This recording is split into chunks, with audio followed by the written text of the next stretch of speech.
Hey guys, welcome back to our channel. So this is a new segment. This is episode 1 of our MG Talk Tech Show. So this segment is a place where we talk everything about PC, hardware, very light-hearted, very casual, very different from our product show. So if you like this show, let us know in the comments below. We do more episodes on this. We have prepared a few questions from our customers and our audience. So we're here to answer like 4 of them. Yeah, 4 of them. So let's start off. Okay, so first question from our video, which is the RTX 2060 Super versus the RX 5700. So this guy came out with this question. Guys, I want to get a new GPU. I can get an RTX 2060 Ventus for €335 or RTX 2060 Super for €365 or a RX 5700 for €350. So Gordon, what is your answer for that one? Okay, first off, that one is in euro. Yeah, so it's in euro. Okay, yeah, let me see. What does it say down there? 335, 350 for the okay. Okay, so let's just say the 2060 Ventus will cost about 500. Yeah, yes. Then the 2060 Super will be 520, 530, and the RX 500 will be about $600. Yeah, about that. Yeah. Okay, as to which of these 3 should he pick? I will just assume that you are playing at 1080p. You just want to play your games at 1080p, maximum FPS you get at that resolution. Now, in today's context, the absolute minimum, yes, I will say, as we've emphasized in the previous video, you should be going for today is the 2060. That being said, however, if you have that a little bit of a budget to stretch, you can go for either the 5700 or the 2060 Super. As to where they stack, I would say for the 2060 Super and the 5700, in terms of performance, they're a dead heat. In some games, the Radeon will be faster. In other games, the Nvidia 2060 Super will be faster. So the both of them are pretty much dead heat. The RTX 2060, the vanilla one, if we were to just compare both Nvidia cards, RTX 2060 and the 2060 Super, the performance gap between them, probably I will place it, the ballpark will be about maybe 15-20% in FPS difference. In FPS difference. Okay. So like let's say for example, in a game where the RTX 2060 vanilla will score about 100 FPS on average, the Super variant will probably give you about 115 to about 120. There or thereabout. Of course, there are some games where this figure is higher, there are some games where this is lower, but what I'm giving you is the ballpark. When you want to compare the Super and the normal version, this is the gap you're looking at here. That being said, however, the Radeon tends to be a bit cheaper. Like in your example over here, it's like, what's the gap in them in euro? 335 to 365 to 350. So it's each about 15 euros difference between each of them. 15 euros between the Radeon versus the 2060 Super, with the 2060 Super being 15 euros more expensive. Now, I don't quite claim to be an expert on the European IT market. If I were to just do a straight conversion, 15 euros in Singapore dollar works out to about 22, 23? 25 Singapore 25, dollars. yeah. And in the Singapore market itself, that difference can be the difference, for example, between, let's say, having a 250 gig boot SSD versus a 500 gig SSD. So which of them should you pick? If you want the cheapest, take the 2060. There's nothing particularly wrong with going with that despite it being the cheapest. It is a very powerful card at 1080p, ultra or high. By that, you're going to be pretty happy with it at 1080p for the next, I think, 3 years. That being said, however, if you can stretch that a little bit, go for either one of 2060 Super or the 5700. But if you're a little bit tight on budget, go for the Radeon. Yep. If, however, you can stretch that a little bit more, go for the 2060 Super. Yep. Why would I say that? Nvidia drivers are a little bit of a better state, and there's more game optimization for Nvidia GPUs. The Radeon team has been working quite a fair bit on catch-up, but yeah, there's still work to be done. That's my advice on this. Yeah, I think with such the specs it's going for, I think it's going for 1080p gaming, right? Yeah, definitely. Yeah, so yeah. So you got the answer for that one. Thank you for the answer, for the question, sorry. So yeah, on to question number 2, which is the video we did for the 50 bucks between the stock cooler versus the aftermarket cooler. So this guy came up with this question. Yeah, he's thank you us very much, thank you. So he's choosing between the CryoRig H7 and the Master Liquid 120. The AIOs? Yes. He has an old micro tower case, and he says the H7 is the largest air cooler can get at this moment, and the Master Liquid being the largest AIO you can get for that case. So his question is, does the AIO have more advantages in this small form factor? What do you think? Okay, this is a little bit of a tricky question to ask because I do not know what his definition of a micro tower case. Let's just say that he's going for a regular mini ITX, maybe? I will answer this question based on the assumption that this is going to be a pretty run-of-the-mill micro ATX mid-tower. Alright. In that scenario, I would probably go for the air version. I mean, if you have the height to go for the air cooler, then you probably go for the air cooler. That being said, however, there may probably be some reasons you may want to go for the AIO. One would probably be aesthetics. Some people don't like having a big chunk of metal sitting right over the CPU, so they go for the AIO. There are situations where the AIO is more advantageous, like let's say some of the more cramped casings where there may be height restrictions around the CPU area. Yep. Especially if you're going for some of those small little cute mini ITX Squarish ones. The one just came out, what's it called? Like the TU150, that one. The one that just came out. Yeah, the one that we did a video on that one. Yeah. Okay, for that guy, I would go for the AIO. For the Lely TU150, what I noticed when we were doing the review was that there wasn't really a lot of height clearance for an air cooler. And if you probably put one inside there, it looks pretty odd. Unless you're just going for the stock cooler. Yeah, unless you're going for the stock cooler, in which case you're probably fine. But for a smaller, more cramped case like that, where height clearance for the CPU might be an issue, then you go for the AIO itself. Yeah, cool. Yeah, so yeah, I hope that answers your question. In short, yeah, in most scenarios the air cooler will probably be better, but there may be situations either for aesthetic reasons or practical reasons the AIO is better. So, suits you. Thank you for the question. So we look forward to your build. If you can, send us a photo of a build. Okay, alright, I'll skip this next one first because it's going to be the best. Let's go to the last one that we intended initially. So question is, okay, this guy plays games on a 1440p 144Hz monitor. So he wants to know which GPU to choose between. One, the 2060 Super, the RX 5700, the 5700 XT, the 27 Super, or the 2080 Super. So what is the minimum you should be looking at a very reasonable price? Oh, that's a long list of GPUs to be looking at. I see like 4 or 5 of them. Yeah. Okay, I guess this guy is a little bit lost. I can't really make up his mind. Yeah. So yeah, it's time to give some advice to him. It's quite range of it's quite a range from cheap to not very cheap. Outrageously expensive. Well, I won't call the 2080 Super outrageously expensive, but never mind. Okay. I mean, it's a pretty wide range. Yeah. I mean, of course, it's very easy for me to just tell you to buy what you can afford. I mean, you can stretch for 2080 Super, then go for 2080 Super. That's probably the easiest answer that anybody will give you. Yeah. Yeah. Might as well just go for the best. Yeah, but that being said, if you want bang for buck, the definition of bang for buck can be pretty vague. But I'll just look at this and I'll give you, if I were to be put in this scenario, which one would I take? 140p 44 Hz. Yeah. Not say demanding, but high standard for gaming. Yeah, in Singapore, that would be like a SGD 700, 800 monitor. Especially playing games like Battlefield 5, yeah, quite demanding actually. Yeah. So based on my own experience, since he brought up Battlefield 5, I'll use that as a comparison.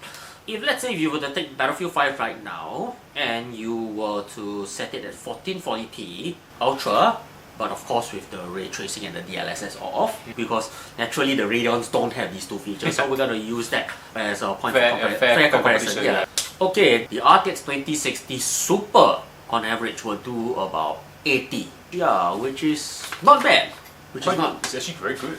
Yeah, it's actually for Battlefield 5. Yeah, it's actually very good for Battlefield 5, and especially at 1440p because the game can be pretty demanding at 1440p. The 5700 non-XT also does pretty much about that. Like we said in the first question that we answered, these two are pretty much in dead heat. Yeah, so if you pick either one of them, 5700 non-XT is slightly faster, but the difference is so slight you probably won't notice it. Okay, cool. So it's we'll put a ballpark figure, it's about 80.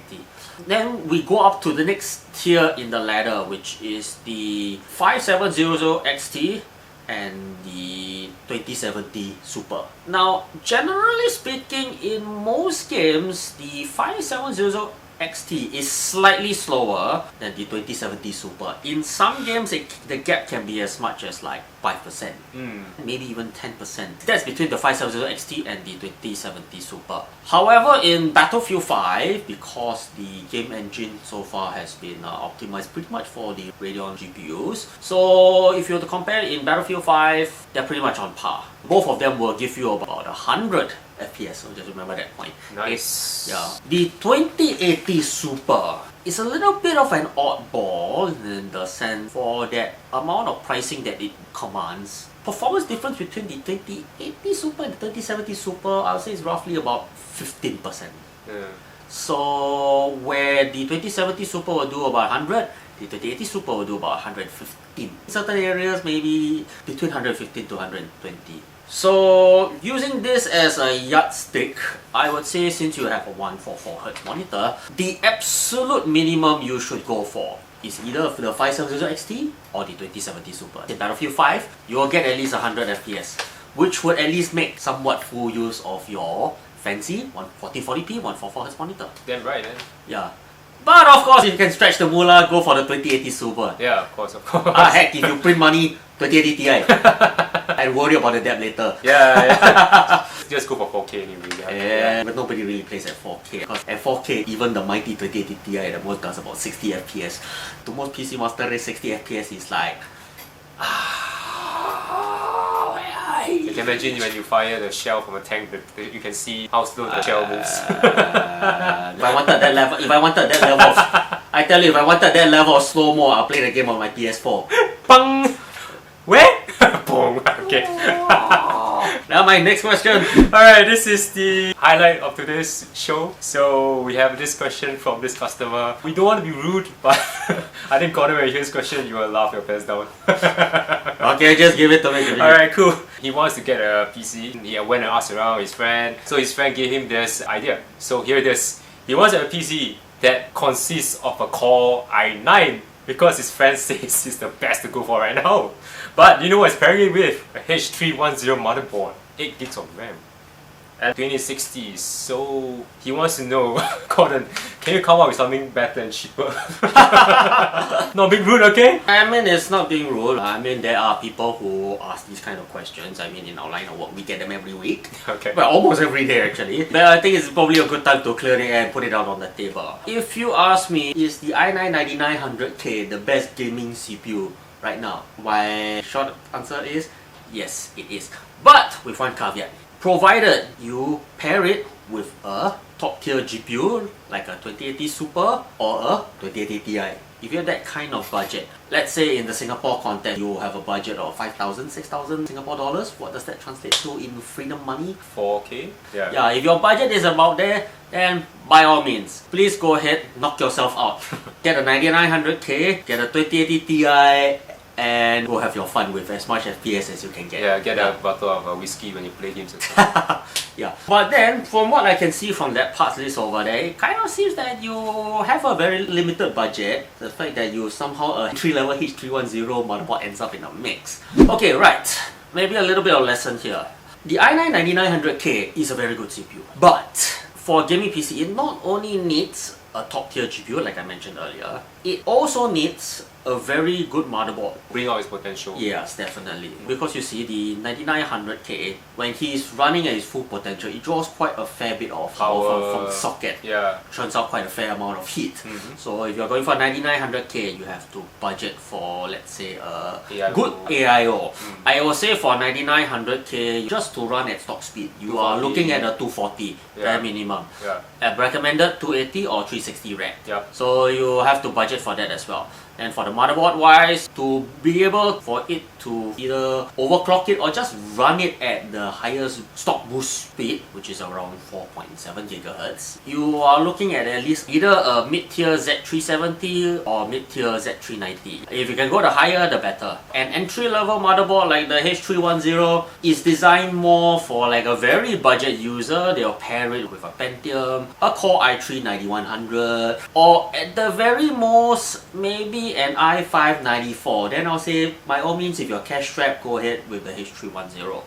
But if you can afford to get a better motherboard, like let's say a B360, B365, H370, and 8 gigs of RAM. And 8 gigs of RAM. I think you may have seen in some of our benchmarks, there are a lot of games out there for which 8 gigs of RAM is no longer enough. Case in point, Battlefield 5. If you saw in the video where we did the benchmarks for the RTX 2060 versus 5600 XT, that benchmark itself, we didn't have Skype, we didn't have Discord or Spotify or anything else running in the background whatsoever. The screen capture was done by a second set, the one right behind me, the 3950X, this guy. here, so there wasn't any load on the demo set when it comes to capture. But then you could see in the overlay itself, total system RAM use was already in the region of like 11 gig, 12 gigs. Yeah, correct. It was close to 80% of the RAM that was inside the PC itself. Yeah, and that was the last Tiger, the single player mission. If you're gonna go multiplayer, your RAM usage is probably gonna be higher. Yeah, 8 gigs of RAM is definitely not enough for a serious gaming machine today. And I hope you also set aside budget for the power supply. Yes. That was very important. Don't forget about that one. Okay, so that being said, I will see from that list of parts over there. What I would probably recommend is you should probably go for more mid-tier CPU. If you're going AMD Ryzen, go for Ryzen 5 3600. If you want to go for Intel, that's fine. You probably go for something like i5 9400, 9600. The K or no K? That depends actually. If your budget at that point in time can stretch for a more powerful GPU, then probably go for the K, then you can probably overclock the CPU. I'm assuming based on the parts list I see right over here that your budget is not really a lot. So what I'm going to suggest to you is probably go for one of the non-K parts. Take the money you save going for these guys, can do quite a couple of things actually. For one, you could bump up your config from 8 gigs of RAM to 16. That's a minimum. You should probably also go for a higher end GPU. So rather than a 2060, the money you save could probably get you like a 2070 Super. Yeah. And one thing I can tell you is that in terms of gaming performance, an i5 plus 2070 Super versus an i9 with a 2060, either of those two will kick i9 config's ass. Yeah. Definitely. Because there is a better balance between the first two versus the last one that you asked for. It's a bit of a bottleneck. What you have down here, I will say, is you have spent so much on the CPU, but at the end of the day, the bottleneck is actually the GPU. And to some extent, the motherboard as well. Able to boost the 9900K to its fullest extent. Anyway, you should be looking for, at that range, an i5 or Ryzen 5. A better motherboard. For the Intel platform, you should be looking at a B365, you can stretch a bit. H370. For the AMD platform, you should be looking at a B450. And you take that money and you go for a 2070 Super. Heck, if you can dig out a little bit more money, go for 2080 Super. Trust me, you'll be way more happy with that than what that friend of yours proposed to you. Yeah. Is that your last question? Yep. Anyway, it won't be better and cheaper because you have to put in a bit more. Yeah, it's pretty common lah. We get these kind of questions, can you do better and cheaper? I don't like to be an order taker lah, because when I see a bad config, I say it for what it is. It's a bad config for a gaming machine. It's a bad config to do anything. Alright, cool. Yep, so these are the questions we have for today. If you like this segment, let us know in the comments section below. Number two, if you'd like us to answer some of the questions that you have, you can also write down in the comment section below. Pertaining to number two, of course, the config one, I think it gave us a very good idea. We should come out with a video to educate people on how to actually select their PC components, right? Yeah. I'm looking to that actually, because I realize, we get a lot of people who know what they want. They want a gaming PC, for example, but they have absolutely not the slightest clue what makes a good gaming PC for their budget. That may be something we'll do in the near future. We'll work something out and then we'll see if we can do a video based on that. So if you like this video, give us a thumbs up to know that we can come up with episode 2, 3, 4, 5, 6, whatever